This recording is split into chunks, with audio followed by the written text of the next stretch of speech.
You have to see if they have the key. So where should I sit? Oh, forget it. Are you going to sit here then? Or are you going to stay? I'm going to go back to the audience. Okay. So I think Should we all move down this way then? Seems like maybe Rod should be in the middle. Should I be in the middle? Yeah, it seems like you Okay. should be in the middle. Okay. I'll be at the end here. Pardon? Seems like Good that. evening, everyone. My name is Michael Ulrich, and I'm the director of NYU Washington, D.C., and I'm very happy to welcome you to the Abramson Family Auditorium for a discussion that will examine an array of questions that are surfacing in the aftermath of the terror incidents in France and most recently Denmark.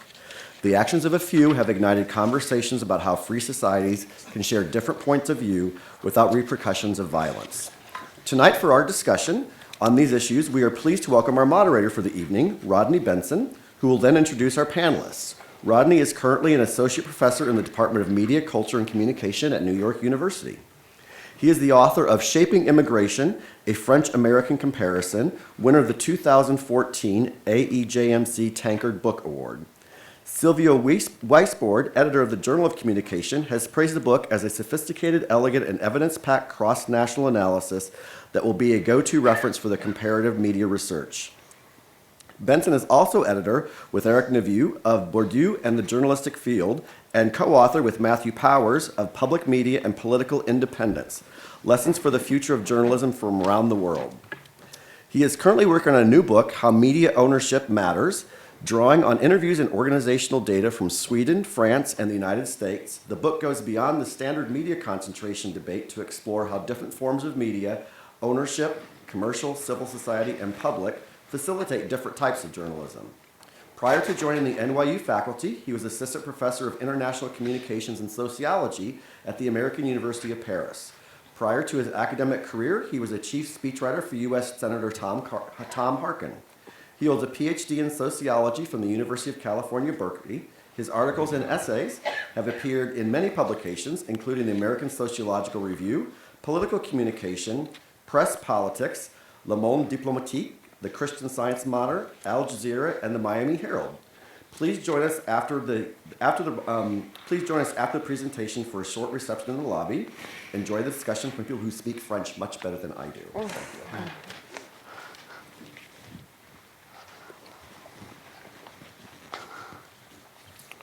Thank you so much, Michael, and thanks to the NYU Center for hosting this event. I think we're going to have a very interesting program tonight. We've got a great lineup of guest speakers, and before we begin, though, I'd like to set the stage a little bit by making two important distinctions about the general concept of freedom of speech. And I'm sure our speakers today will want to add to, nuance, and critique the way I make these distinctions, but I think it would be helpful to get these on the table at the outset. First, what is legal to say versus what is ethical or wise to say? And second, what kinds of speech, if any, should be restricted, but also what kinds of speech may need to be actively promoted? So first, speaking of restrictions, what should be legal to say? The US and Western Europe have two different approaches, each with their advantages and disadvantages. The US has the First Amendment, which permits a nearly unlimited right of speech, including anti-Semitic speech and Holocaust denial. And for this reason, the US has become a safe haven for these kinds of extremist groups. France and most of Western Europe have more restrictions, but all with clear democratic purpose. Laws banning racist hate speech, anti-Semitic speech, Holocaust denial, and incitation to violence. These are all the kinds of laws restricting speech that you find in France. And it should be made clear, the US also bans incitation to violence, but the threat has to be direct and immediate, and so it tends to be drawn more narrowly. Again, both approaches are in keeping with democracy. Both approaches have their merits. The French approach ostensibly aims to promote civility in the public sphere, to protect democracy from anti-democratic voices that, if given free rein, could ultimately destroy democracy from within. And we know from history that this can happen and with devastating consequences. The US absolutist approach sees any attempt, no matter how noble, to draw a line between acceptable and unacceptable speech as a slippery slope to total censorship. This is surely an exaggerated fear.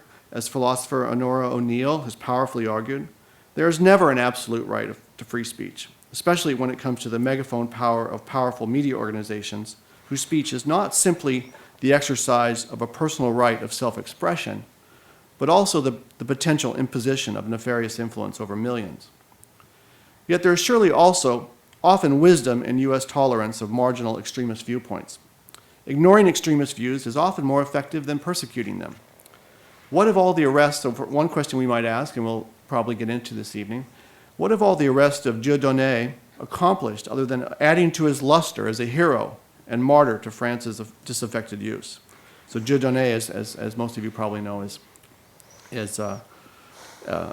quote-unquote comedian who's been arrested several times for his anti-Semitic and racist remarks. Moreover, once one starts drawing lines, there's always the danger of inconsistency, of accusations of favoritism and hypocrisy, and we're seeing that right now in France. French law, to be fair, French law is clear. Attacks on a religion are illegal. Attacks on a religion are illegal, right? But attacks on persons because of their religious beliefs are not. One can attack Islam, but not Muslims. But this distinction is not meaningful to many of those concerned. An attack on the faith of one's parents feels like a personal criticism, and despite avowals of even-handedness in the law, it seems obvious to many observers that Islam is not treated in the same way as Judaism or Catholicism in France. In any case, the law sets the limits. In most speech situations, we are or ought to be governed by common sense, goodwill toward others, and an ethical compass. It is easy to condemn the attacks on Charlie Hebdo. Free speech must not be silenced by murder or threats of murder. And yet, this is a case where the wisdom, the good sense, the very purpose of the exercise of free speech is called into question. Should it be legal to say anything or almost anything in a democracy? I would say yes. Should one exercise restraint, take into account context and the response of others, always in what we say or do or do not say? I would also say yes to this. There may be moments when fighting words and images are justified. There are other moments when they are not. The law should be open, but the ethical exercise of that right should be thoughtful and restrained. Finally, I'd like to raise another aspect of free speech that is too rarely acknowledged in the United States, but is well understood in France. And this is the need, as the late legal scholar C. Edwin Baker said, to sometimes actively promote speech that is being marginalized by the dominant economic and political forces of the nation. So this is the justification for public service media everywhere, from the BBC to France Television to PBS. Sometimes markets do not provide the full range of voices and viewpoints that democracy needs. And so for this reason, and this may not be well known in the United States, France has at various times also provided extra subsidies to some newspapers, including the Communist L'Humanité, the National Front Party newspaper Présent, and the Catholic Le Croix. And Le Croix and L'Humanité, as far as I know, still get these kinds of subsidies. The fact is they're not economically viable in the marketplace, but on the principle of the ideological diversity of viewpoints for a democracy, they're being subsidized. And Le Croix is an excellent newspaper. Yes. Right? It's an excellent newspaper, and it would be a shame if France lost it. It offers news and views that need to be heard in a vibrant democracy. But maybe this is a moment when it is a Catholic newspaper. Why not a Muslim newspaper in France, even subsidized by the French state? And so, despite its supposed aversion to communitarianism, there is precedent for France to affirmatively give voice to religious and economic minorities. Instead of doubling down on laïcité and insisting that everyone respect the right of aging soixante-huitards to insult their parents' religion, France might just be better off figuring out how to respect, honor, and promote the speech of all of its citizens, despite and even because of their differences. As Ferguson shows, the U.S. surely needs to do this as well. In sum, the issue of, maybe I've been a bit provocative, so maybe we'll get off to a good start. In sum, the issue of free speech is complex, but I think it can be usefully understood as a start, these two dimensions. First, both the question of restricting and promoting of speech, and second, both the setting of legal and ethical boundaries. Now it's my pleasure to introduce each of our speakers, each of whom will have 5 to 10 minutes or whatever they need to speak about their work and how it relates to free speech in the wake of Charlie Hebdo for France, for the U.S., and indeed for the world, after which we will have a discussion for a while, and then we can open it up to questions. So first we'll hear from Dr. Lindsay Sarah Krasnoff, who's, we're proud to say, is an NYU alum. Lindsay serves as an historian in the Office of the Historian, U.S. Department of State, where she focuses on U.S. relations with Western Europe. She's a specialist on French sports history and is the author of the fascinating book, The Making of Le Bleu, Sport in France, 1958 to 2010, which came out in 2013 from Lexington Books. Lindsay received her doctorate in history from the Graduate Center, City University of New York, holds an MA in journalism and French studies from New York University, and a BA in international affairs from the George Washington University. She'll be speaking about the post-attack reactions of the French sports community and the French government's efforts to use local football clubs to help ease social tensions, among other things. Secondly, we'll hear from Dr. Catherine Kleppinger, who's also an NYU alum, which I know well because I was proud to serve on her dissertation committee, which was an outstanding dissertation. She's currently assistant professor of French and Francophone studies at the George Washington University. Her research focuses on French literature by authors of North African heritage, particularly by young adults living in France's economically marginalized outer ring regions, les banlieues. Her forthcoming book, Branding the Boer Author, Minority Writing and the Media in France, 1983 to 2013, will be coming out from Liverpool University Press this fall. And this book considers the history of literature and political contestation within the North African population of France. She's also published on literature written in French by authors from Africa, as well as current literary movements in France. She'll be speaking about how French rappers can help us think about some of the paradoxes of free expression in France. Next, we'll hear from Jennifer James, who's Associate Professor of English and Director of the Africana Studies program at the George Washington University. She's the author of A Freedom Bought with Blood, African American War Literature, the Civil War to World War II, that came out from University of North Carolina Press in 2007. Professor James is currently working on two new books, The Navassa Island Riot, Black Labor Consciousness in the Gilded Age, an examination of a 19th century black labor uprising, and Black Jack, Andrew Jackson, an African American cultural memory, which examines the history of 3 generations of her family enslaved by Andrew Jackson to consider how Jackson is remembered, imagined, and represented in African American culture. Her recent scholarship has appeared in American Literary History, Environmental Criticism for the 21st Century, and the Journal of Eco-Criticism. I should also note that Professor James also lived and studied in France during the 1980s. She'll be speaking about issues of free expression around Ferguson. And finally, Delphine Halgond is director of the Washington, D.C. office for Reporters Without Borders, a position she's held since December 2011. She runs the U.S. activities for the organization and advocates for journalists, bloggers, and media rights worldwide. As RWB's spokesperson in the U.S., Delphine regularly appears, you may have seen her, on American media, PBS, Democracy Now!, The Wall Street Journal, and non-U.S. media such as BBC, Al Jazeera, and NTN 24. She's frequently invited to speak about press freedom at universities such as Harvard, Yale, and UCLA. Previously, she served as press attaché in charge of outreach at the French embassy here in Washington, D.C. to the U.S. After graduating from Sciences Po Paris with an MA in journalism, Delphine also worked as an economics correspondent for Le Monde, also Les Echos, and L'Express. Delphine will be speaking about worldwide trends in extreme violence, targeting journalists, and differences in the legal framework for free speech in France and the U.S., among other things. So we'll start off with Dr. Krasnov. Now, I don't know if you wanted to come up here for part of your remarks, or you can stay in your seat. It's up to you. I'll come up for the... Great. Thank you very much, and thank you to NYU for hosting this very interesting conversation this evening. I just wanted to start by laying forth some of the things that have been going on within the world of French sports in the aftermath of the attack, and put forward a few ideas that perhaps we can examine as the discussion goes forward.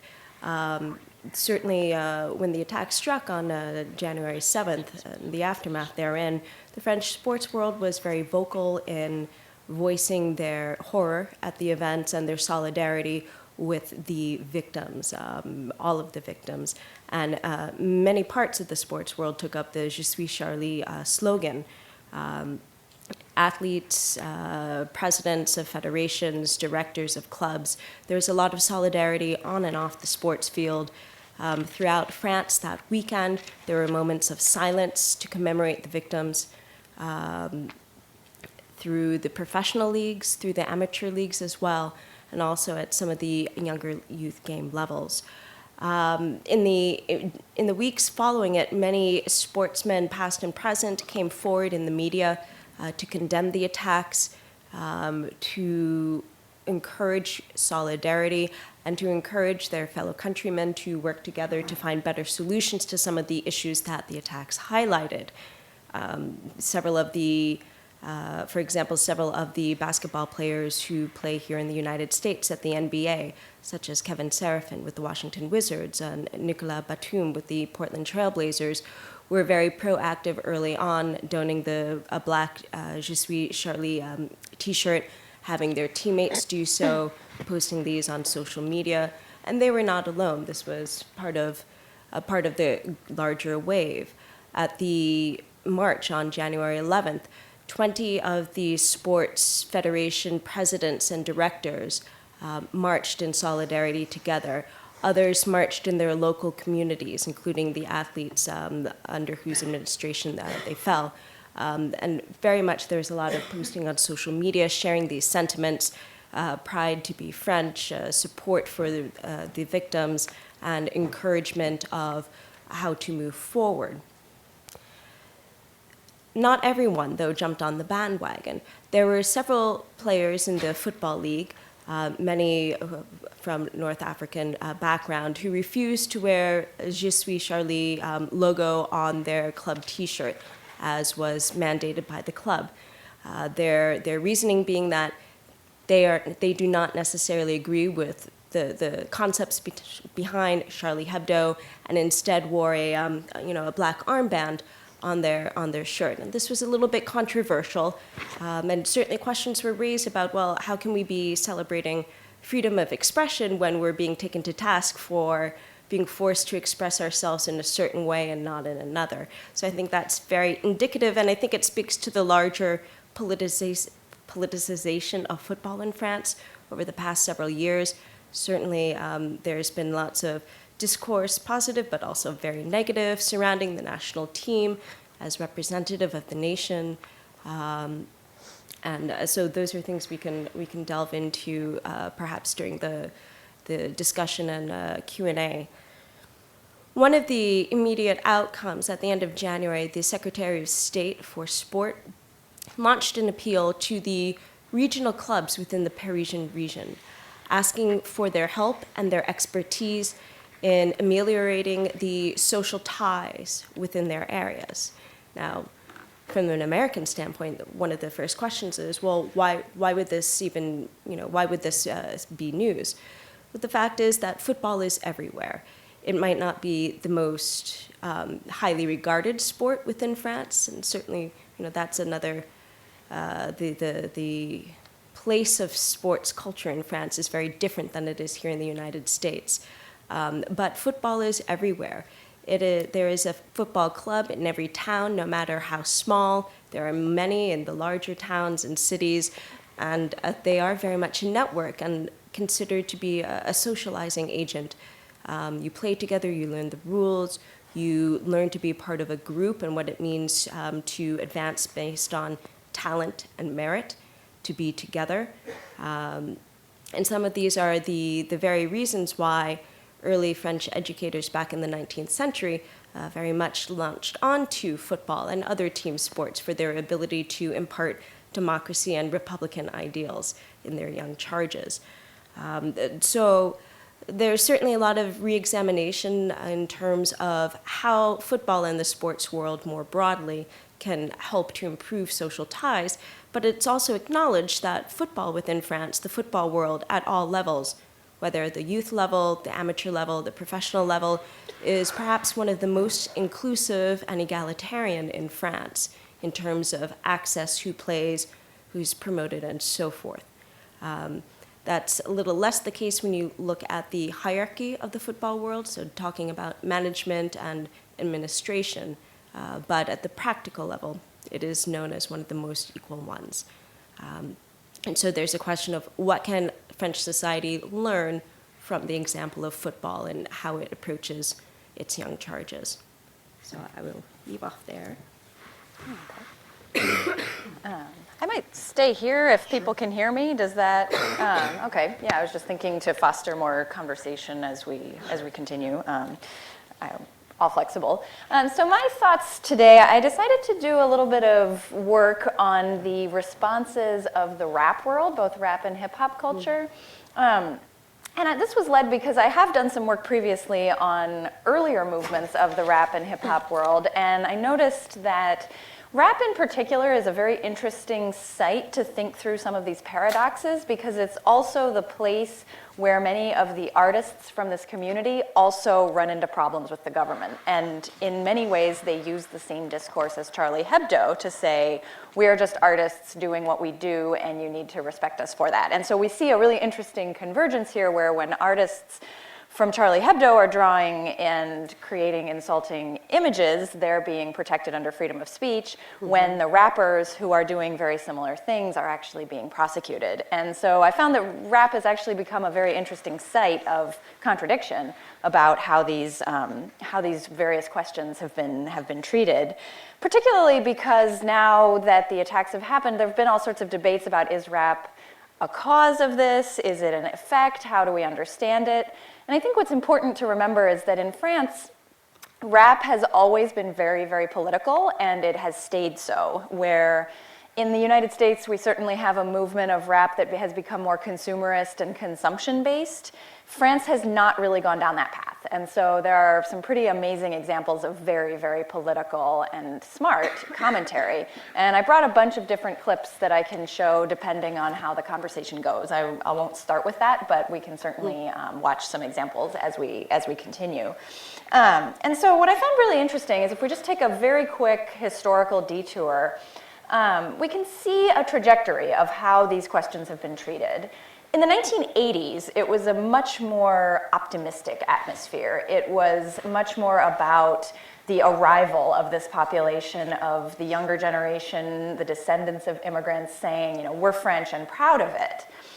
What happened then was that the political movements of the 80s didn't go anywhere, and there became much more of a sense of political disaffection, and we see the first conflicts in the 1990s. In particular, in 1995, a rap group was actually charged for considering that they were inciting violence against the police at one of their shows, and whether or not that's true is a separate issue, but they were coming to be prosecuted. And so this created a moment of tension, and I thought it was really interesting to see what then happened in 2005, because we can see a continuing trajectory where in 2005, you may remember, there were very large urban riots that lasted for about a month in October that swept throughout the country. And there were several very, very interesting songs that came out of it. One was called France, but with two S's instead of a C, so like SS as in Nazi police. There's also one that I hope I can show you a little later, but it's called My Letter to the President, and going through all of the different complaints about colonialism and history. And there's another one that's called My Own France, Ma France à moi. And what I think really characterizes those songs, so from 2005, was the idea that something had changed after these riots, but we could maybe use this energy for something good. And so there was still, even though there was a sense of frustration, there was a sense of optimism that now they're paying attention to us. Politics can't go on as normal, and we have to recognize the arrival of a new generation. Unfortunately, again, that didn't actually go anywhere, and so we've seen then another wave of frustration coming through, and perhaps one of the most notable instances happened in 2013 when a rapper actually attacked Charlie Hebdo in one of his songs, saying that this rapper called for what he said was like burning those dogs at the stake, what he said about the editors of Charlie Hebdo. And this was supposed to be on a soundtrack for a major film, but Charlie Hebdo's editors fought back and actually got the song removed from the soundtrack. And this led to quite a debate about what is rap and what are we doing. And one of the rappers who was at the heart of it, I actually wrote down their quote, said, "Charlie Hebdo brandishes their cartoonist card every time they're criticized. Let us brandish ours. We also have the right to excessiveness and humor." So they're saying we're doing the same thing that you're doing and we're getting criticized for it. We even saw this, and I forgot to mention it, but after 2005 with these very engaged songs, 7 groups were prosecuted by the state for inciting violence. Fortunately, the government ended up not pursuing the charges, but we see where this is very much going in a problematic direction. And just 1 week before the attacks on January 1st, 2015, another artist published a song called Don't, and then it's laïque, L-A-I-K with a tréma, so it's like don't like, but laïcité in French being secular. And so it's actually a diatribe against not so much secularism, the concept, but against the misuse of secularism as an inappropriate target. And so this is just 1 week before the attacks, and we see a very, very targeted, violent music video that I can show you if time permits. Which just leads me to some final concluding thoughts. Several of these rappers have also published either songs or commentary after the attacks. And so I can play some of those as well, and I have a bunch of different quotes depending on how time goes. But what I'm finding is several interesting questions. First, it might be too soon. Not everyone has responded. But I'm noticing a sense of sadness rather than a sense of maybe we can do something with this. So where in 2005 there was frustration tinged with an optimistic, let's see where we can go next, I'm not seeing that yet. It almost seems like many of these rap stars are avoiding to promise any change. And maybe they're deciding that they've done that already. They've tried to promise change and now it's not. It's been disappointed so many times. So I worry that that's a bad sign, but on the other hand, we're seeing a desire for a voice. So many are saying, I'm singing because I can't draw. I want to express my opinions. They're also doing this in French. These are French language rap songs, so there is that to be said. There's also a good number of these rappers who are Muslim, but they don't necessarily identify as such. They acknowledge that they have this background and that they feel attacked when Muslims are attacked, but that they don't necessarily see themselves as particularly practicing as part of their identity. So I think we'll see. It's one of those things where we're only 6 weeks out, but I'm noticing a very different response within the rap community today than from what I noticed in 2005. And we can definitely watch some of those as conversation continues. Great. Very different reaction and less hopeful. Yeah, I think it's sad and waiting to see, but definitely not optimistic. Okay. Well, we're all waiting with bated breath to actually see some of these, but maybe we'll give others the chance to talk and we can come back to this. Okay. Jennifer, do you want to go next? Oh, okay, sure. And I was just actually Or thinking do you about... want to, we can react to yeah, and I some didn't know of we were these as supposed well. to have an opening salvo, and so I thought it was pure discussion. So I only have a few points that I want to make, and I was thinking about the question of whether sports can actually be an agent of political change, and then rap music, because certainly in the United States, sports has been an arena where African Americans have excelled and have been integrated, and certainly rap music has been a cultural formation. And whether or not we can say they've actually been, in terms of institutional politics, all right, where it really matters, have had an impact. Well, if we look at the United States as a kind of example, and perhaps we can't because it's not necessarily parallel, well then I would feel like Catherine kind of maybe less hopeful. But I wanted to talk a little bit about state-sanctioned silences in relationship to Ferguson, and I might put it in a bit of a historical context. In the United States, particularly in the 19th century, speech that was promoting the rights of blacks or advocating for the freedom of slaves in the U.S. South was disallowed on the floor of Congress. And so you couldn't actually, at some point in the United States, introduce anti-slavery legislation into Congress. It was just disallowed from the floor, and this was in the wake of some slave rebellions that had happened. So they came with a kind of threat of violence. And so there is a tradition in the United States where we believe that advocating, like speech on behalf of Black Americans, always comes with the possibility, I think, of violence, or that it might facilitate a kind of violence. And it's also, of course, tied to the idea of assembly as well.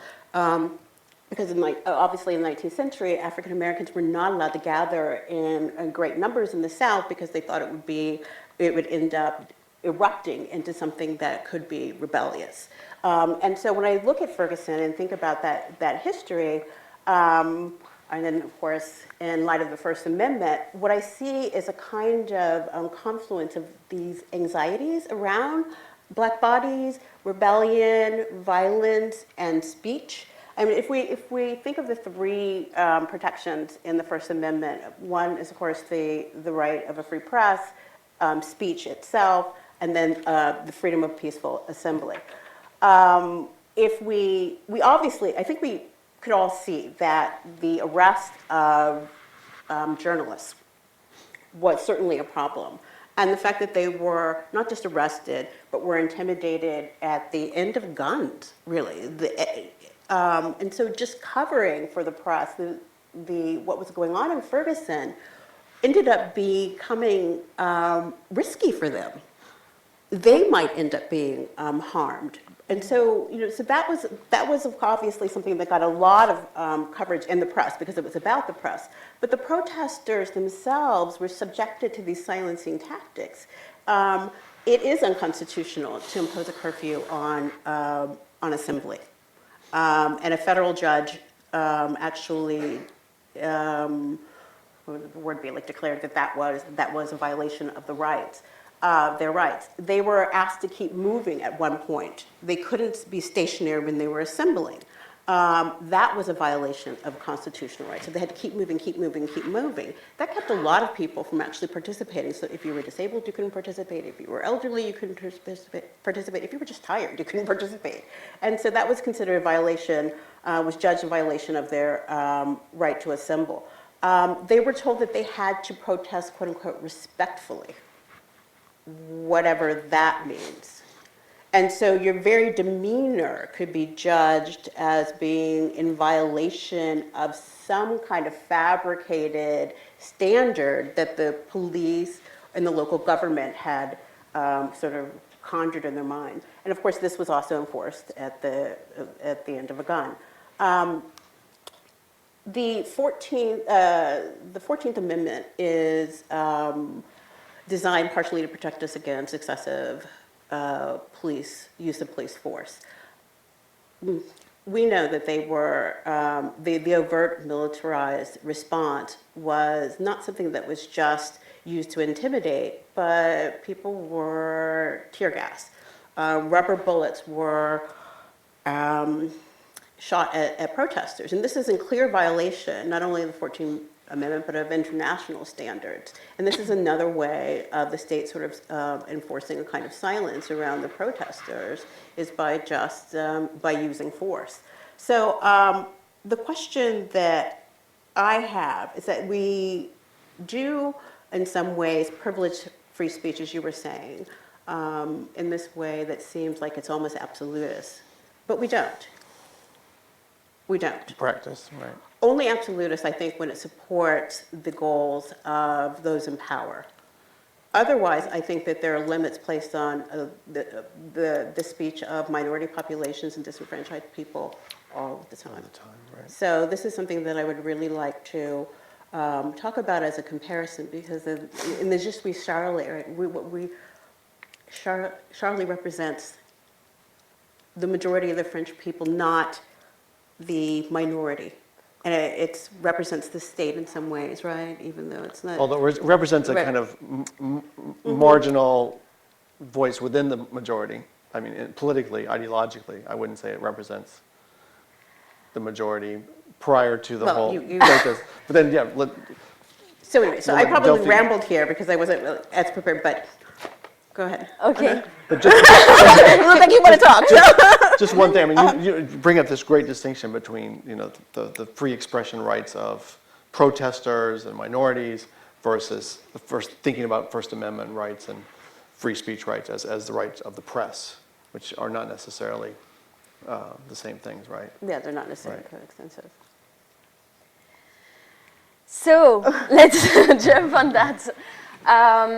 So actually, I will try to follow the conversation on these points and then make the few points that I had. I think it's hard to say what Charlie represents in France. It's very hard. I had a hard time to explain that first. So maybe I will just list few facts.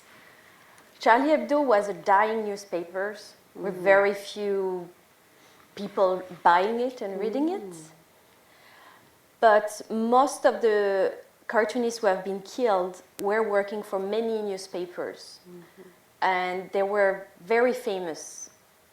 Everybody knew them.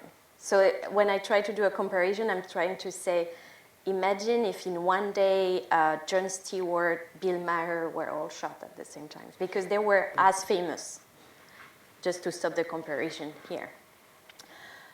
But I think if millions of French people went to the streets spontaneously in the days after Charlie Hebdo, it's not because they were buying Charlie Hebdo every week, no, they were not, but because they felt their own freedom attacks, because Charlie Hebdo is representing one of the freedom that I think we value extremely in France as in the US, even if we value this freedom of speech, even if it's sometimes more a myth than a reality. So first of all, I want to say that I was in Paris the day of the attack, and it has been unreal since then. I was working at Reporters Without Borders office, which is 5 metro stations from the attack, and just after, it's still as soon as we heard, my colleagues went there. They were able to meet the first people who went out of the building. We were under police protection immediately, and we are still under police protection, as all media in France. So imagining this kind of attack with automatic weapons in the center of Paris when so famous journalists were killed is something which is still unreal, I really have to say. And of course, our message at Reporters Without Borders, organization who defends freedom of information, is to say we have to continue the fight for freedom of information. We will not let extremists kill our freedom. And there are many of other Charlie in the world, and that are the people who have to continue to defend today. And that's where I want to extend a little bit on the perspective I have on Charlie Hebdo attacks. As I said, something which seems completely unreal, but it's important to understand that the last years have been the most violent against journalists. By that, I mean that 2014 has really been marked by an extreme violence targeting journalists worldwide. 66 journalists have been killed, especially in Syria, Palestine, Iraq, Ukraine. But we have seen the apparition of a new barbaric propaganda, if I can say, with the carefully staged beheadings of journalists, Americans, but also the public execution of Iraqi journalists. And I think, and we've seen that continuing, and I think it's important to see this Charlie Hebdo in this perspective. And 2014 has been marked also by a very concerning trend, which is the explosion in the number of journalists kidnapped in Syria, Iraq, but also Ukraine. What is maybe not apparent is that 90% of the journalists kidnapped are local journalists, are Syrian, Iraqi, Ukrainian, Russian. Yes, we talk about the Americans, the French, the Spanish, but 90% of the journalists kidnapped right now are Syrian, Iraqi, and we don't talk, and there's not so much international support for them. Talking about this drastic decline that we are observing about press freedom, Reporters Without Borders, we published our annual World Press Freedom Index last week, and we observe a general decline in press freedom in 2/3 of the countries we surveyed. Even in Europe and Balkans, even in democracies, we are seeing a general decline, which can be explained by different trends. Yes, conflicts always have an impact on press freedom, so in Syria, in Gaza, in Ukraine. But there's also different trends that I will not go through all of them, but maybe one which is related to Charlie Hebdo in a way, is the fact that more and more countries are using blasphemy to restrict freedom of the speech. There's more than 30 countries around the world who have very drastic blasphemy law. And I'm thinking, by example, of Saudi Arabia. You maybe heard about this blogger, Raif Badawi, who has been sentenced to 1,000 lashes for blasphemy. So also, it's also important to have in mind that most of the journalists victims of these blasphemy restrictive laws are Muslim. So that was the kind of worldwide comments I wanted to say on this Charlie Hebdo, but maybe to go back to the French framework and maybe more interestingly, the comparison with the US. I've been asked many times about what are the differences between freedom of speech in France and in the US. I think it's a very interesting and endless debate. And I also want to say, and I've been also asked many times, is there a double standard? Because Charlie Hebdo is now like the god of freedom of information when Dieudonné is sued. So first, I would like to say that Charlie Hebdo has been sued on average twice a year since its creation. So there's a pretty regulated legal framework in France which restrict freedom of the press, as you really well described. It's forbidden to praise terrorism and this kind of thing. And in this legal framework, Charlie Hebdo has been sued many times, has won and has lost. And I really want to highlight that I think it's really in the same legal framework that we can blame or praise that Dieudonné is prosecuted today. Yeah, so that was one It's point. around blasphemy being basically legal, but insult to persons Yes. because of their identities, sort of hate speech is not. And so Dieudonné has said some extremely anti-Semitic remarks, and that's mostly what's gotten him in trouble, right? Yes, and also he has trouble with the IRS, but that's another issue. That's another issue. So I don't know if I answered all this, but maybe you want to jump on. We were talking a little bit, just to give you one, maybe just fill in a little more context about France beforehand, about also one of the big differences in France and the U.S. is maybe the history and the relationship with religion, and maybe that's important to have that context. Yeah, I think it's really important to understand that the way France was built as a state after the French Revolution was really in war against religion. You know, this separation of the religion with the state. With the Catholic Church. With the Catholic Church. And that's really in our DNA. I want to say, you don't even remember, but that's why religion is separate from the state. When in the US was built to praise religion and to praise freedom of religion. So it's really, then I think, had a lot of consequences in the culture and in the way you will deal with many different concepts. Great. Did you want to respond Well, to some of these things? You know, the question of the difference between Okay. I don't really understand, okay, Okay. the French definition of hate speech. Okay. And that's really what's complicated my understanding of what is at stake with Charlie Hebdo. I mean, I did live in France, and I heard hate speech that was, it seemed protected all the time against Muslims, actually against Jews as well. Yes. Not coming from Muslim. It seems as though a lot of the question of anti-Semitism is being attached to the Muslim body now, and I heard it from people who would be declared, quote unquote, native French. But how are those cartoons not hate speech? I mean, that would be my question to you. How is that not an expression of hate just because it rests on the question of religion?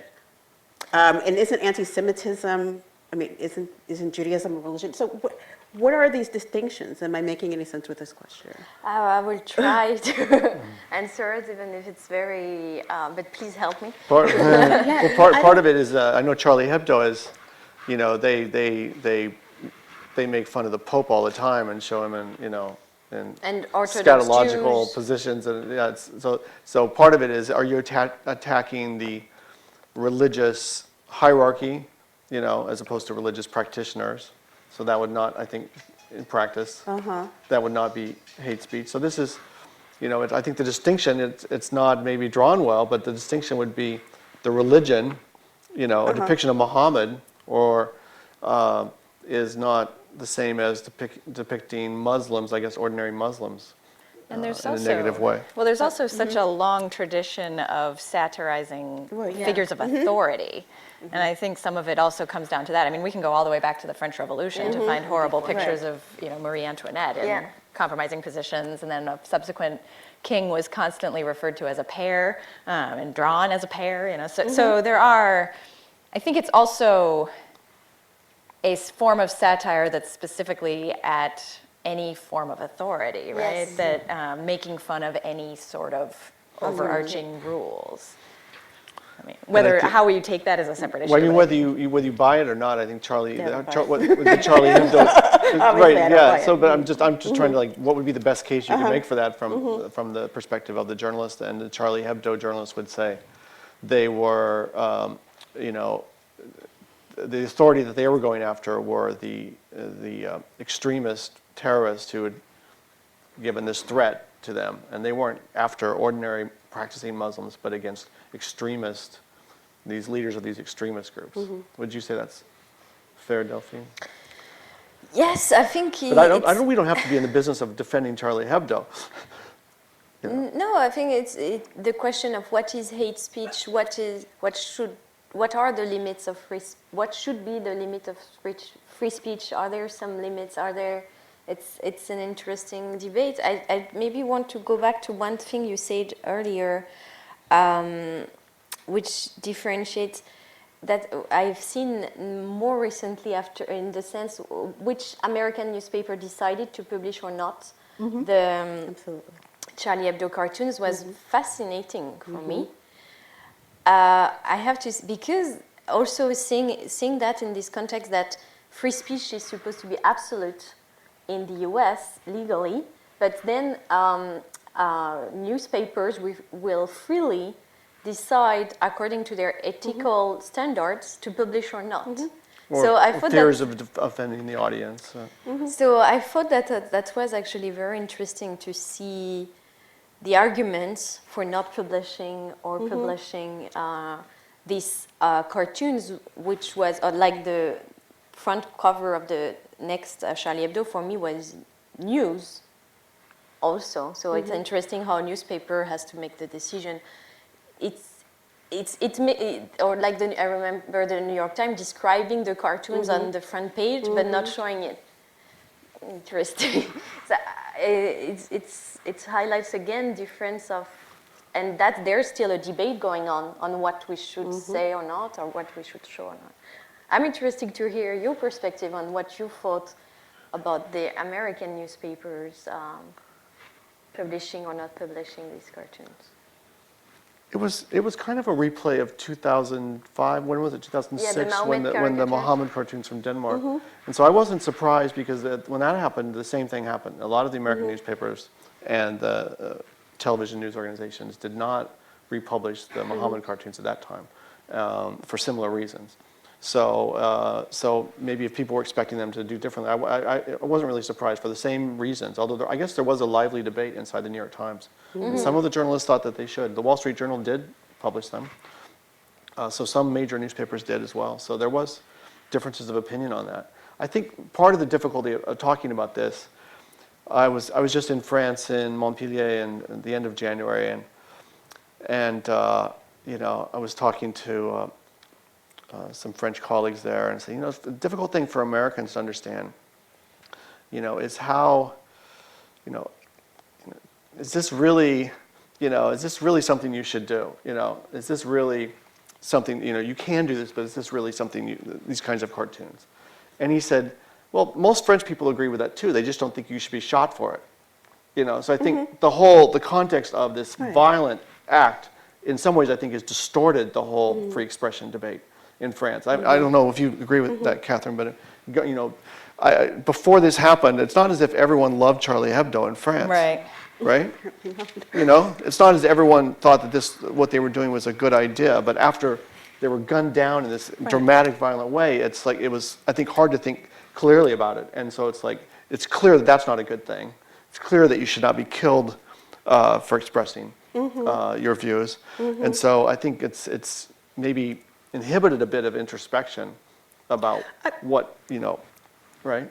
Right. And I mean, I do. It seems more polarized in a sense, like either you're with us or you're against us. Right. in a And that sense. was some of the kickback that some of the footballers who refused to be associated with the Je suis Charlie slogan received. And several others did self-censor and just stayed out of the conversation, seeing the, you know, the backlash that was occurring in the press. So, you know, the issue of self-censorship, it's not just in terms of publication, but also in how one presents oneself when you're in the public realm, and you know, what kind of impacts that might have either in the press or on your career or so forth.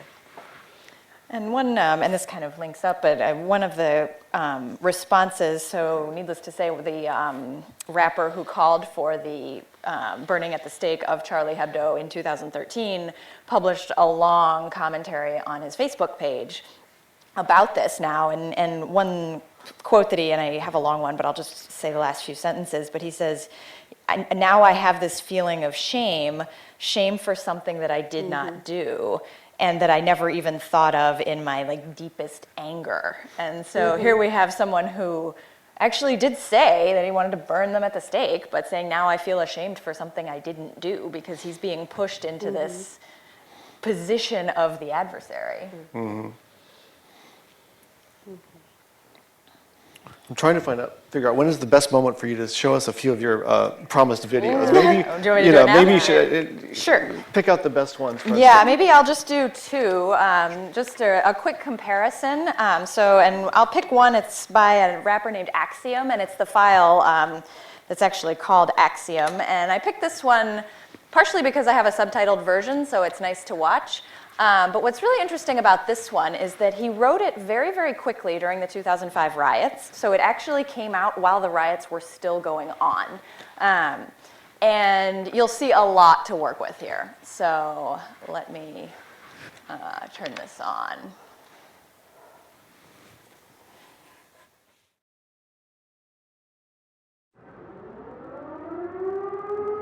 Monsieur le Président, avec tout le respect que je dois à votre fonction, je vous demanderai un peu d'attention. Je me présente à vous en tant que citoyen, sain de corps et d'esprit, en pleine possession de mes moyens. À l'heure où je vous parle, dans le pays, le couvre-feu résonne. Je fais appel à l'article 19 de la Déclaration des droits de l'homme. Sans étiquette, je ne jugerai que vos actes d'avance. Veuillez recevoir mes excuses les plus plates. Monsieur le Président, je vous fais part de ma grande indignation face aux événements. Comprenez ma position. Je suis français et grandi dans les quartiers populaires. Mes grands-parents ont défendu la France pendant la guerre. Mes parents eux aussi l'ont reconstruite cette république. Rappelez-vous ces ouvriers qu'on a fait venir d'Afrique et leurs enfants ignorés par le droit du sol. Citoyens de seconde zone de la naissance à l'école. J'accuse 30 ans de racisme et d'ignorance, la répression sans prévention en France. J'accuse votre politique, vos méthodes archaïques, la centralisation, la défense unique de la loi du fric. Au lieu de rassembler, car tous français, vous n'avez fait que diviser, laissant l'extrême droite avancer. Monsieur le Président, ne le prenez pas comme une offense, mais moi aussi je crois crois en la démocratie de France, je crois en la République, la vraie, car c'est le rêve du peuple et des opprimés.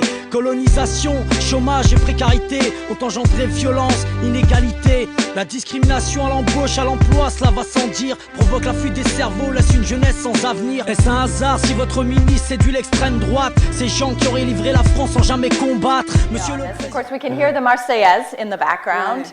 It's the official video with the French flag. It's also based on a poet, Boris Vian, who had written a letter to the president about why he was deserting and not fighting in World War I. And finally, there is a quick reference, and it comes back again later in the song to J'accuse, which is the famous letter that Zola wrote declaring, revealing the corruption of the state in the Dreyfus affair when a Jewish officer of state was wrongly accused. So I think we can see in this video, for example, just how he's taking up a lot of French symbols, very, very French. And he's using them in a way to say, you know, I'm French too, my grandparents fought for this country, my parents rebuilt it, and here I am in this specific situation. So I think this one is a way of, it's expressing anger. You can see the frustration, but you can also see this moment of, you know, the new republic is coming, like there is a future to this, and Monsieur le Président, you have to recognize this. But then we see a different one, and unfortunately I don't have the subtitles, but I'll give you a little bit of context. And this one comes from 2012, and so it's called Letter to the Republic, Carrie James. And this one, you'll see, for those who understand French, the tone is much harsher. It's very much condemnation, as in France, you colonized us and now you're getting what you deserve in a sense. But what I think is really powerful about this one is the imagery. And you'll see very quickly in the first few seconds of the video that there's a symbol of the French Marianne wearing the Phrygian cap, which is a symbol of the French Republic that's pretty well recognized. So he does a lot with that, as you'll see.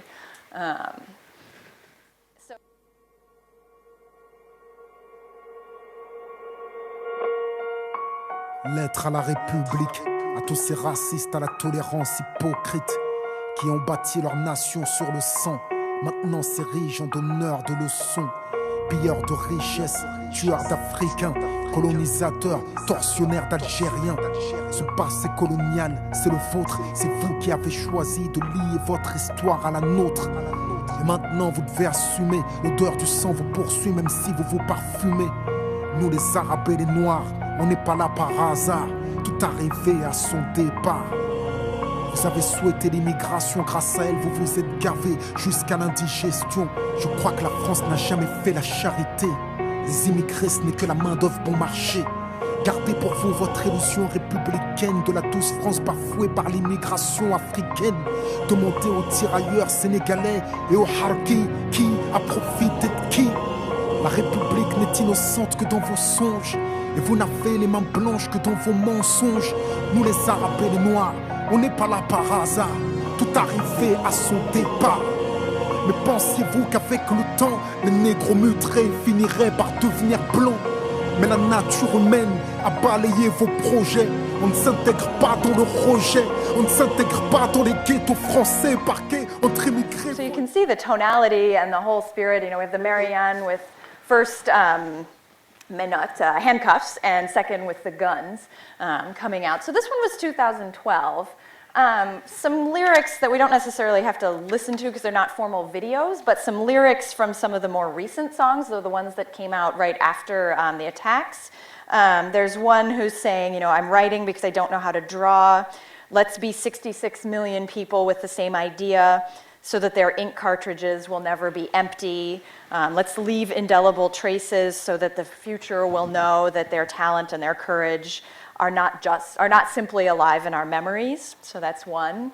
Another one is actually saying, I didn't approve of all of your, you know, j'accuse is the word he uses, so I didn't approve of all of your accusations, but nothing excuses that end or that conclusion. Mm-hmm. So saying that, you know, I didn't agree with you, this newspaper, but you shouldn't have been in this position. Another one who says, you know, during the downfall, and he leaves open what that is, during the downfall, we like latch on to slogans. And so here we are in this downfall latching on. And, you know, all we have left is to love those who remain. So we can see that there is, I mean, it's a sadness. I mean, it's definitely an expression of regret that this happened, but it's also not really a change. It's very different from the first letter to the president that we saw. Is that probably That's enough great. for now? That's Yeah. really interesting. Catherine, I wonder if you could comment a little bit more on, you talked earlier about the kind of connection between 2005 and now. And it's like, what happened in the last 8 years? It seems like there was this cry for help, there was this cry to do something, and did anything positive come out of that? And I guess the other question I would have is, how much do these videos, how much does rap circulate, Right. in the larger society? Are people listening to what Yeah. the message they're trying to get out? It's a fair question, and one thing that I think is a positive sign, actually, as Jennifer was saying, that this is a way to also get a voice, was there was a French kind of, I guess you'd call it like a telethon, sort of like concert in solidarity of the attacks, and several appeared on it. So they were on it.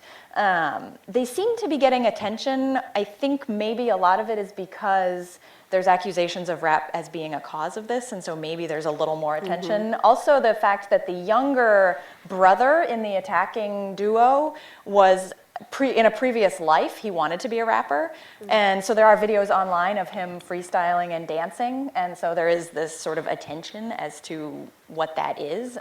Negative attention, though, it sounds like mostly. A bit of both. I've seen it go both ways as to whether rap is the cause or just an expression of frustration. And I certainly tend to fall in the latter category, that it's more it's symptomatic of other concerns. In addressing your question about the 2005, I think it's really unfortunate because in a lot of ways one of the answers is nothing happened. That a lot of the promises didn't actually go through, which makes you wonder, will they come through now? And I've seen there've been all sorts of proposals on the table, for example, bringing in more imams into the prisons to try to mediate some of the extremist influence. A lot of the imams are saying we can't do that because if we do, we'll be discredited. So there is that side of how do you work with that? Even in hospitals, for example, to have, just like you have priests come, can you find an imam group to do that as well? So there have been some interesting movements in terms of can we implement some more changes. I hope it happens, and I hoped that in 2005 as well. Right. I mean, in some ways, is that like attacking the symptom instead of the disease?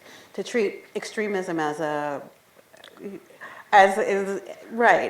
disease itself, and so as if it's not in response to something. So you're going to try to mitigate those sentiments. But what about French racism? Right. The legacy of imperialism, the problems of assimilation, the disrespecting of minority cultures, the things that give rise. Extremism doesn't happen in a vacuum. It's not an abstract. So what about that? That would be a question that I would have. In terms of a policy response? Yeah, or? policy responses. Well, one of the more recent announcements has been from the Minister of Education calling for an education overhaul and reform to implement more Republican ideals, teach more units on history and citizenship in terms of trying to better instill some of these things through the Republican institution of the school, which dates back centuries. And whether that has legs or not, we have yet to see. It's just been proposed. I just want to also remind that France is not finished with the economic crisis yet. Yeah. Right.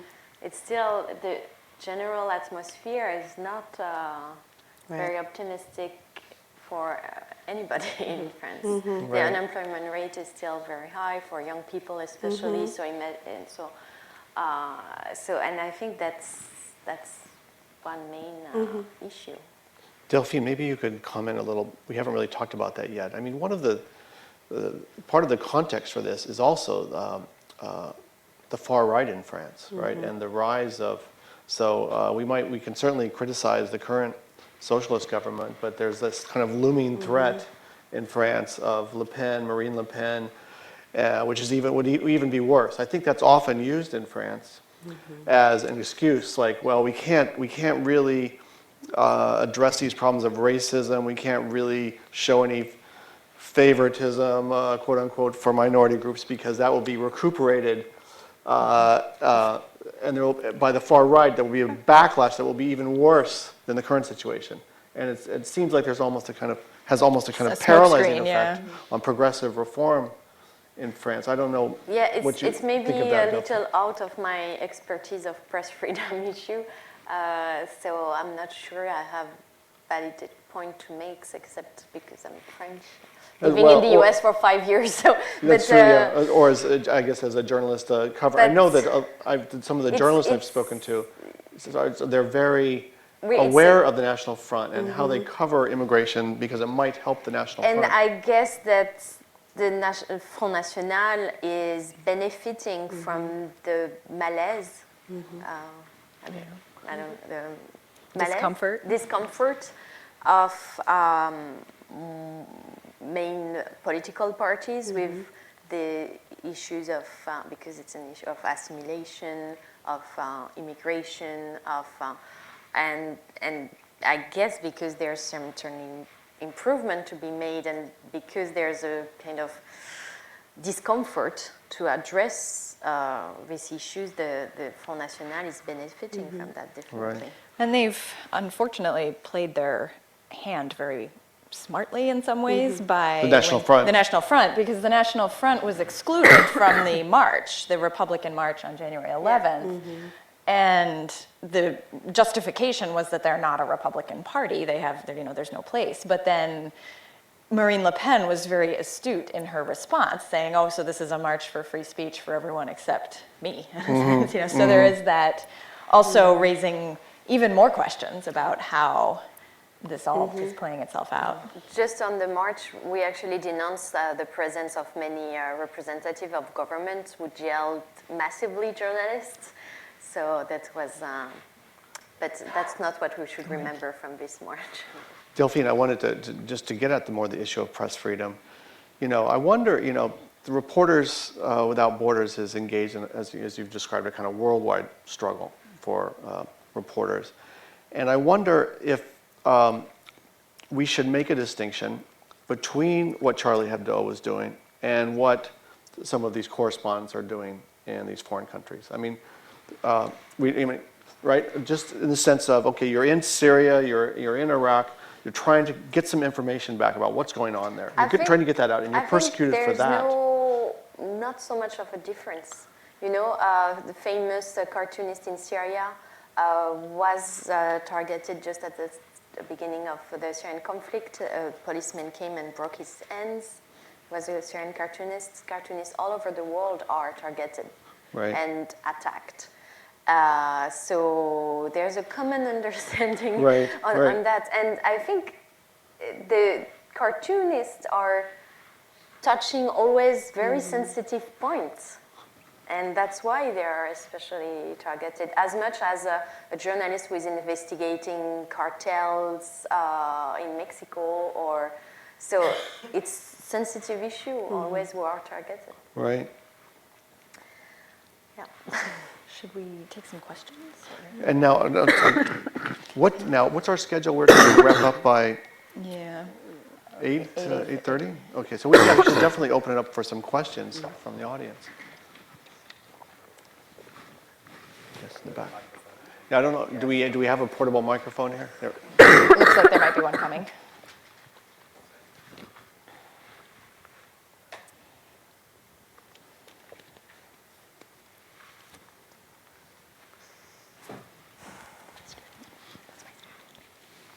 So after the Fox News media campaign that labeled several areas in Paris as no-go zones, the mayor of Paris has decided to take legal action. How does that compare to like what we've seen with Charlie Hebdo and kind of the reaction after the terrorist attacks, and also how does that differ from the freedom of press that we were talking about? Very interesting. So I don't know if at the end she filed a case or not, but I think she certainly made this statement in the French legal framework that I described earlier, that when someone, so, yeah. Around defamation or Yeah. what was the actual I don't know. lawsuit? I know that she threatened to sue Fox News for mentioning a supposed map of no-go zone in Paris, but I don't remember the legal basis, and I don't know if she really did it. But I think when I saw it, I thought that, oh, that's a real French way to really. Well, I was certainly hearing about it from students when I was in France, and they were just across the board. They felt that French media were like making so much fun of Fox News during that time. I wish you could watch Le Petit Journal, which is a kind of small daily show in France. They were going after the Fox News reporter and saying, do you feel safe? Because you're in Paris right now. So much, it was so funny. And going, so you should absolutely see that. It makes a big deal in France. And now, because I answer sometimes Fox News interviews a lot, and they're like, you talked with Fox News? I'm like, yeah, of course. So Fox News has, was very well covered on this no-go zone issue. But I don't know if the real legal process, I should check on that, sorry. Other questions?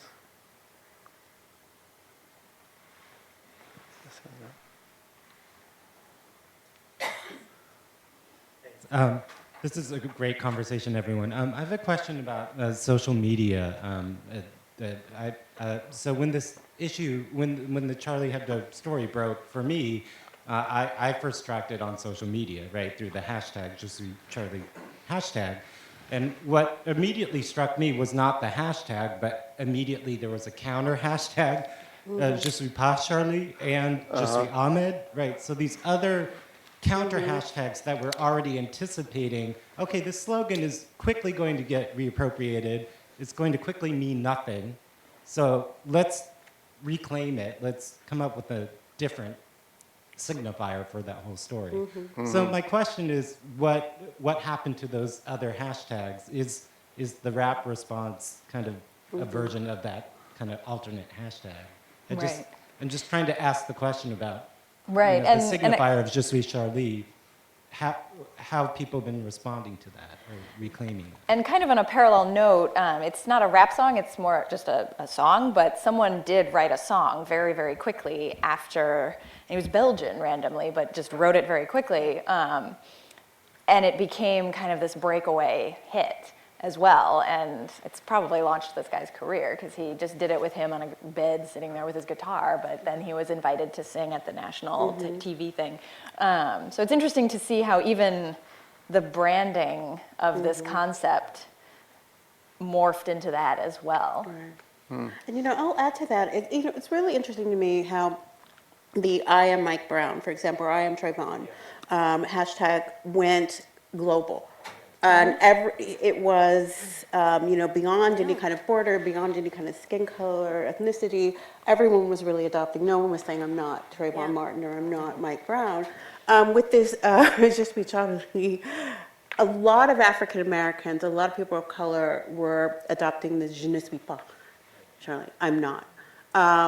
And it was not that they didn't have a sense of solidarity with the French people, but there was something, and again, I'm getting back to this question of what that cartoon was really doing.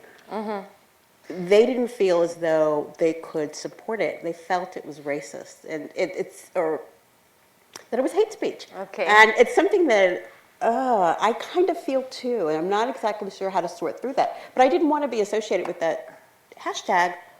I did want to articulate a support of free speech. So first, I want to say that the day of the attack, I received so many messages of support from Pakistani journalists, Mexican journalists, and I was feeling kind of, no, you are the one risking.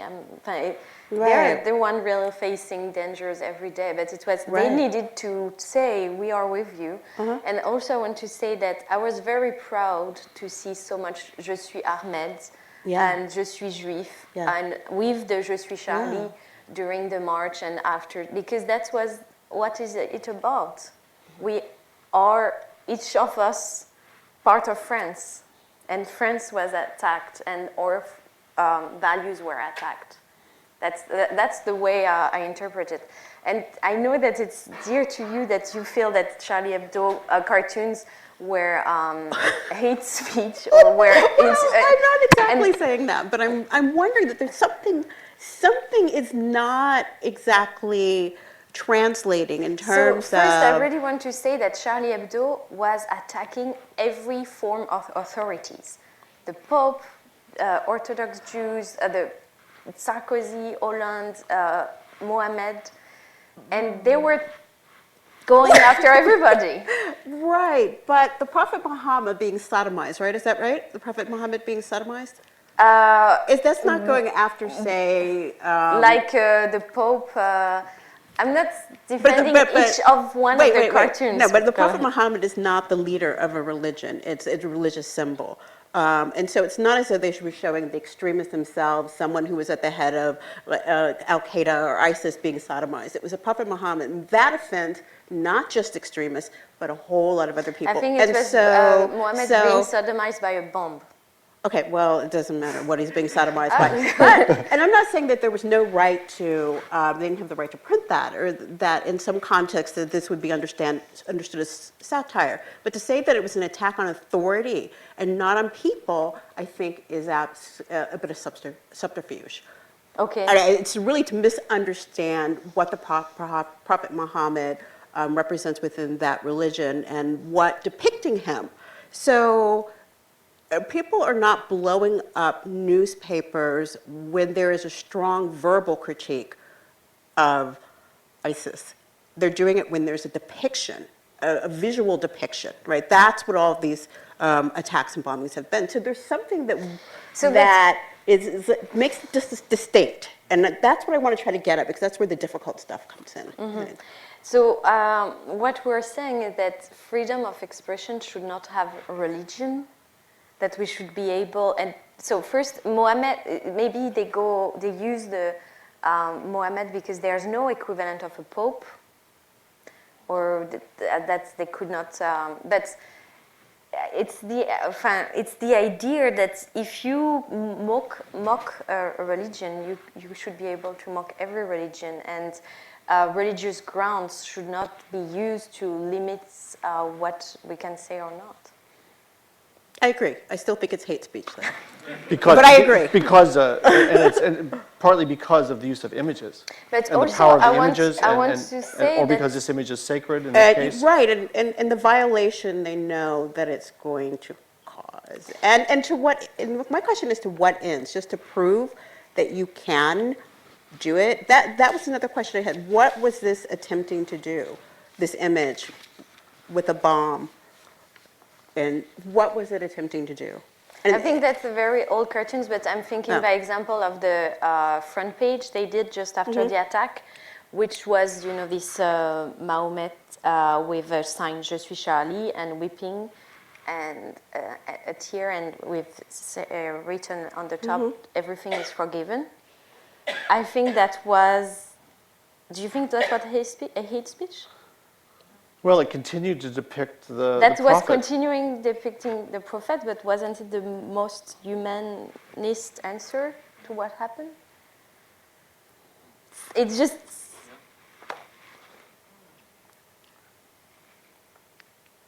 Well, there's a clearly mutual incomprehension in some ways between France and the United States over this. Absolutely. There was, for me, it was. I could see that there could be understood as hate speech or racist depictions, but the best response I saw in the United States was a cartoon by Joe Sacco. Some of you may have seen it. It's called On Satire. You can find it online. And his critique, in a way, was this. I was trying to maybe get at with the lines that we draw in terms of what's the good fight. The good fight to kind of go out there and be a foreign correspondent and uncover what's going on under threat of violence versus a kind of, thumbing your nose at something. I mean, what's so noble about it? It's a kind of vapid, I think Joe Sacco said, You know, because the cartoon was like, okay, I could draw all these stereotypical depictions. I can do that, but why should I do that? You know, he says, but perhaps when we tire of holding up our middle finger, we can try to think about why the world is the way it is. And what is it about Muslims in this time and place that makes them unable to laugh off a mirror image, right? And is it their problem that they can't laugh at that image, or is it our problem that we feel compelled to provoke in that way, right? Communication as something that is not, you know, without context. Right. And I think the question of laughter is really important. I was just teaching minstrelsy a few hours ago. And, you know, the question that is asked of minstrelsy is why, oh, it's just humor. It's, you know, blackface is just, we're just making, you know, Can't you we're take just, a joke? Can't you take a yeah, joke? we really like the black music. We're just, you know, doing something a little different from it. We're laughing. Why aren't you laughing, black people? And that's It's aggressive. It's aggressive in a way. It's a demand. Get the joke. To Yeah, find it get the funny, joke. right? And you're excluded if you don't. And so that's another question to ask of the cartoons. Like, who's laughing? Right. Yeah. So do you think the US should have more regulation on free speech like in France? No. I think this is, this gets back to what I was trying to lay out at the beginning. There's the issue of law and there's the issue of ethics and practice. Right. So it's like, yes, you can do that, but it's not, you know, it's not particularly noble to do that. We shouldn't maybe necessarily celebrate it, but yes, you can do that. But should we? I think there was another question up front. Fascinating conversation. I have a question. I was, to be sincere, a bit surprised that the attack in Copenhagen was hardly mentioned in this. Yes. Yes, I was a bit surprised that the attack in Copenhagen last week was hardly mentioned in this conversation. I know that it was scheduled before, but right. Anyway, my question is maybe for you, Delphine. I believe it's a tricky question. I mean, are you anticipating a new trend? I know that nobody here is an expert of the strategy of ISIS, I believe, but are you in parallel with the target of journalism killed because they are just journalists because they are doing their job? Are you anticipating a new trend in people as a symbol of the freedom of speech, as a symbol of, well, actually the attack in Copenhagen, like in Paris, was about also, more specifically, as far as I remember, it was also an event about blasphemy and freedom of speech. Is it a new possible target, a new possible trend that you are going maybe to monitor? So I think that's why I started by putting in perspective the increase of violence that we have observed this last year. In a sense, I don't want to predict this kind of thing, but because we have seen that in the last months, we have seen this increase of violence targeting journalists, this new barbaric propaganda, this new barbaric, as I say, carefully staged beheadings, public executions, attacks on media, even in center of Europe, France, Copenhagen. That's why I'm seeing that as a continuity in this new extreme propaganda violence targeting journalists. And even in our dear Western countries. Delphine, I was wondering, do you think that journalists in Europe are going to kind of harden their positions? That you know, in some of so there's going to be more of these because there was a remark by the editor of Jyllands Posten, who was the editor in Denmark that started the whole thing in a way, right?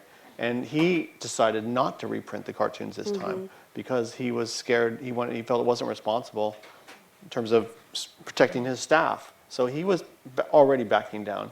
But are others going to harden their position and say, you know, look, there's these continued threats, these continued shootings? So I cannot predict how each newspaper in each country will react. There's two things I want to say. For that, first, this new barbaric propaganda is new. But the fact that journalists are killed and jailed is not new. And they are journalists and have still continued to work in very dangerous area, in very dangerous countries. And I'm sure that will continue. And that this freedom of information will never be killed. That I'm sure of. The second thing I want to say is that in parallel of this new propaganda, violence, and this explosion of kidnappings and this use of blasphemy law, there's another trend which should be seen at the same time, which is very different, but the fact that more and more countries are using the concept of national security protection to restrict freedom of speech, freedom of information in democracies, but also in many authoritarian regimes. They're using the same argument that the US are using, France is using, the UK is using, like in Turkey, in Egypt, in Ethiopia. And that's very concerning, and if it's a trend which should be seen in parallel, because it's also a trend who is attacking the freedom of information on the other side. And that is pretty concerning, because when you are attacked, the reflex is to protect yourself for national security reasons. So I'm also afraid that these two will encourage each other. More repression. Yeah. So I didn't predict the future, but there's concerning trends, yeah. Other questions?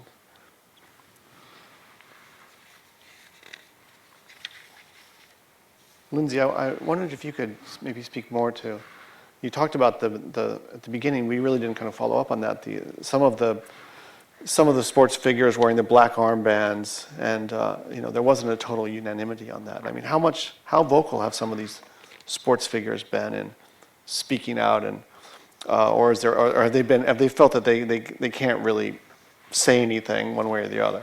Well, I have not spoken with many of them firsthand, but certainly there were a few who did give interviews to the press who just said, look, this is a horrible thing that has happened. I'm in solidarity with the victims, but Charlie Hebdo does not represent me. I just find it offensive. And so there were a few who did that. More largely within the world of football, if you were not going to come out and be fully behind the expressions of solidarity, or wanted to define things a little bit, there possibly could also have been a degree of self-censorship. You don't want to do something to tarnish your image with the club or your fans, that sort of thing. But I think one of the more interesting things to come out of this was kind of the advent of the activist athlete, which we've started to see a little bit more of here in the United States. It's been a while since we've had many of those. And the fact that many of the nation's athletes who play for the national teams or represent the nation abroad were very vocal in saying, we are everyone, we are, so kind of spreading that gospel a little bit on their own, and taking to social media and a variety of different venues where they were unfiltered by PR assistants or whomever. I thought that was one of the more interesting things to, not the more interesting, but that was one of the interesting things to come out of, in terms of this question of expression and the rise of individual athletes willing to vocalize their own sentiments without necessarily thinking first, well, what will this mean for me? What will happen with this? We've had such a long period of self-censorship, I think, with many athletes on both sides of the Atlantic. So. Right. I think it's important to, we've been maybe creating this sense of a French approach and an American approach, but there's a lot of diversity of responses to Charlie Hebdo within France. And it's very contested right now. It's not as if everybody in France loved Charlie Hebdo or agrees with the government's responses. Yeah. There's a lot of, I saw that in the press when I was there. There were North African voices in the newspapers, writers, and on some of the television shows. The head of Burr FM on one of the shows. I mean, it's a problem. It's not enough, but there is a conversation. I mean, maybe the bigger question here is, where is France going from here? I mean, what's after the dust settles, and maybe it hasn't yet, but where is France going to go from here? I don't know. We can just speculate, I guess, on the question. In 1989, when I was in Paris, I think it was 1987, when I was in Paris, there was a bomb in a post office. It was a nationalist Algerian group. And the conversation was muted, but it was similar around what are we going to do about the quote unquote Muslim problem.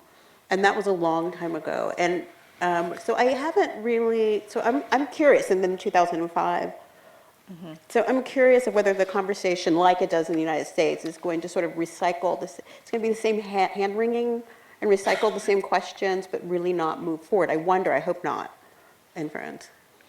And I think you can see first some signs of optimism, actually. And my domain of research is in how the authors from this background have been received and what types of questions they're asked when they go on television, for example. And I have actually seen that 2005 seems to have marked a bit of a turning point where the authors who are going on television to talk about their work are actually being treated like authors rather than kind of like representatives of the immigrant population. So the types of questions actually are shifting as, tell us about your writing project, tell us about your literary ambitions, rather than what's life like as an immigrant. So I do think that that's actually sign for hope, because the vocabulary of kind of this second generation immigrant has at least these authors have moved away from it. And they're definitely reaching a point now where they're basically just seen as any other author. And that's what they want. They want to be treated as just French. That's exactly their hope. So maybe that's a sign of optimism, that there is at least a certain amount of normalization. Just to finish, I just want to ask, after the 9/11 attacks, where there's so much conversation about, is it all about how Muslims are integrated in the US? I'm just saying that because I think Charlie Hebdo attacks were not only about how the Muslim community is integrated in France. And we have seen it's an issue in France. It has been, it will unfortunately continue to be. I just think that Charlie Hebdo attack should not be seen only in this perspective. It was most of all true extremists who attacked with automatic weapons a newsroom in Paris. And they happen to be Muslim, but that doesn't mean it doesn't they mean represent anybody beyond themselves. I think that in fact Charlie Hebdo raised a lot of questions and debates, but we should not only focus on this Muslim immigration debate. But there has been quite a bit. I mean, that's a good point. I think probably, as much as we're giving France a hard time right now, France has been fairly reflexive about this. There has been this discussion, whereas 9/11, not exactly the kind of same event, but still 9/11, it was very difficult to say, what has the U.S. done to bring this on itself, And France has, people are talking about that in France. What did France to bring that to itself when but I hope we will use this unity that we have seen. I just want to say that we didn't see so many French people in the streets since the end of World War II, so which was amazing, and I hope this unity, my parents didn't go to a demonstration since '68, so it was their first demonstration since they were students. So I hope we will use this unity for the best, because yes, there's still a lot of things to do in France. Jennifer, I feel like I want to give you another chance to draw out a little bit more the connections to Ferguson, and we've been talking a lot about the problems of race and race relations in France. How does that compare to the U.S. problems? I mean, the U.S. has its own set of problems, doesn't it? Doesn't it? And yet, yeah. Of course, right? And I think the question is way, way too big. Right. I was talking to Gabby, who studied in Paris recently. Is Gabby here? Right. And we both were discussing how, in some ways, we were attracted to France because there was this romanticizing of the way that French people ostensibly loved Black Americans, right? And so there was a kind of a means of escaping a particular kind of American racism within the more liberal environment we thought existed in France, and that's as far as our conversation went. But I was shocked, right? And I had to go back the second time I lived there just to see if it was that's true. Right, and I'll tell an anecdote. I actually was dating, I had a white French boyfriend when I was living in Paris, and we had broken up and we reunited and we were sitting on a curb discussing our relationship. Well, what are we going to do this time? How is it going to be different? When some French police came up to us and asked him for his papiers, he asked him for his papers. And he didn't understand why they were asking for his papers, but he gave the papers to them, and then they put him against a wall and started to frisk him. And he said something smart to them, and it was in the argot, so I didn't really catch what it was. But they bum rushed him, they lifted him by his arms, because his arms were outstretched, they threw him into a police wagon and started beating him savagely as I tried to open the door. And while they were beating him, they were saying that the reason that they were beating him was because he was with me. That's what they were saying to him. So I had never seen anything like that in the United States, right, even though I was raised in the South. And so it made me wonder, what is going on beneath this liberal surface, the surface of tolerance, the surface of a supposed assimilation, as long as you are, quote unquote, French, ideologically and kind of culturally. There's something that's going to erupt because there's anxiety around Black and brown bodies. So, and this French boy was being taught a lesson about who he should be with and who he shouldn't be with. Mm-hmm. So that is something that I got to see, and that opened my eyes about the kind of parallels rather than, I think, the differences. Yeah. Right. Yeah. So I don't think I'm the right person to apologize. Why would I ask you? But yes, there's and so all is not what it seems.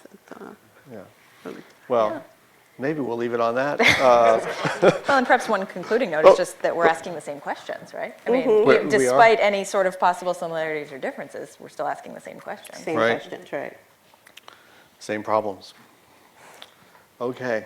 And maybe we need Thank you so much.